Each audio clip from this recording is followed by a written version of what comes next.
Hey, and welcome to another episode of Engineers Out and About. I'm Davey Shafik, and I'm here with Carina Zona, who is CC Zona on Twitter and one of our speakers at Distill. So, hi, Carina. Hi.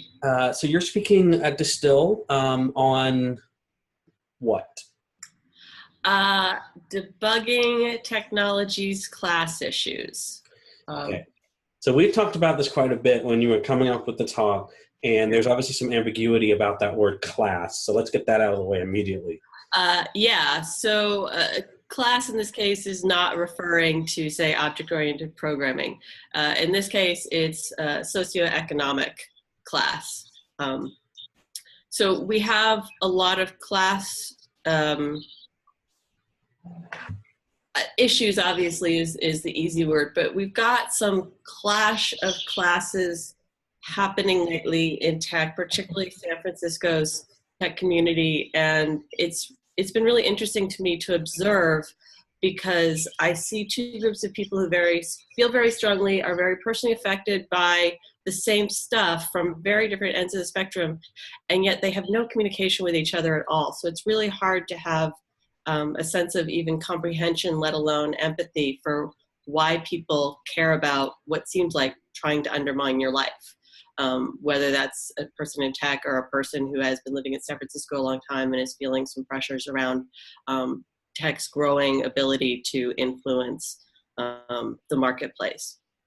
So I really wanted to kind of bring those two threads of thought together. I'm a native San Franciscan. I grew up in San Francisco, so I have some grounding in the local issues, not nearly enough. But I have a lot of thoughts, and I've had a lot of thoughts for a while, and it finally got to a point where you and I were talking, and I basically said, okay, clearly I just have to get this out. I have to stop ranting privately, and I'm going to turn it into something that's hopefully not a rant, hopefully more informative than that.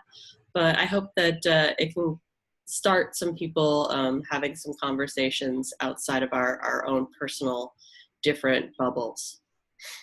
Fantastic. Now, I don't want to go too far into the talk because I want to kind of give everything away. Perhaps you can tell us kind of what you want people to take away from the talk.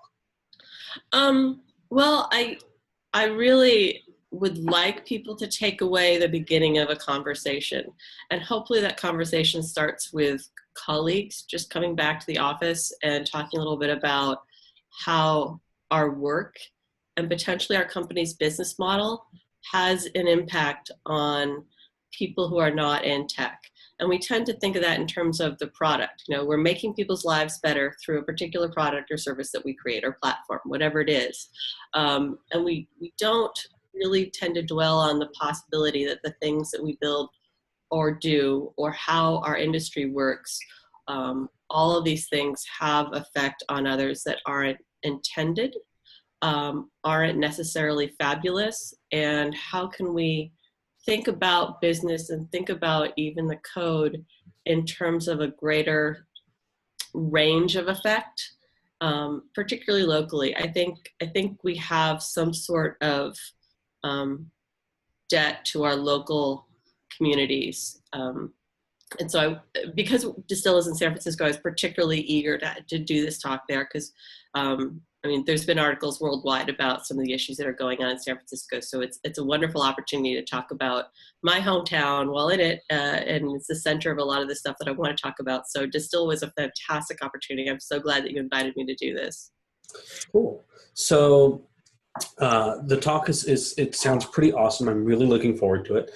There's a lot more going on at Distill. So you weren't there last year, but you are going to be there for the whole conference this year. And I'd love to know what you're looking forward to. Oh gosh, you know what? I was looking at the lineup and there were all these people I was excited about, but I have to say honestly, I looked at it several weeks ago and right now I'm drawing a blank on who the people were that I was really excited about. And so last year, my friend Carrie Miller spoke. That was at the one at Treasure Island. And she had an extra ticket to give away, which was great. I got to give away one this year, and that was really a pleasure. Possibly. People were really, I think you had me give away two, right? Possibly. Yeah, so that was just wonderful to be able to give some people opportunity who were really excited, who'd said, I want to do this. I didn't know how I could quite swing it. I can't believe it. This is so great. I'll see you there. Hey, class issues. What was I going to say? So last year I had actually intended to go. Carrie had the ticket for me, and it was in a month where I was giving 3 talks in a row, and Distill was right in the middle of it. So I actually turned out to be completely exhausted and slept right through Distill last year, which I will try not to do this year. We'll make sure that doesn't happen. There's also a lot of other stuff going on. We announced today, obviously not when this goes out, but when we're talking, Prompt is going to be there this year. So are going to have a panel on mental health, which we announced last year. So that should be a lot of interesting conversation. And so I have one more question, which I'm kind of required to ask, which is, what is your favorite superhero and why? There is a correct answer to this. Oh, well, of course, and it's mine. Okay, so my favorite superhero. I actually have been wanting to get a tattoo of Wonder Woman's lasso, just so I could always have it at my hip, available to make people tell the truth anytime I want. And it could just be mentally. I'll know it's there, and I can imagine lassoing them, and suddenly, we're on the same page. But sadly, I have not done that. But I love Wonder Woman because she has the greatest power of all to make people tell the truth. How fantastic is that? That's pretty awesome. The correct answer is supposed to be Batman. We've also had Deadpool as a perfectly valid answer. Okay, so Batman? Yeah, not my choice. That's Prompt. He's got mental health issues. I don't think he actually is the right answer. I don't know that there is one, not for me anyways. So that's kind of it. So I look forward to seeing you at Distill, and really looking forward to seeing your talk. I can't wait. I'm really excited about this. All right, then. Well, thank you very much for your time. Thanks. Bye-bye. Bye.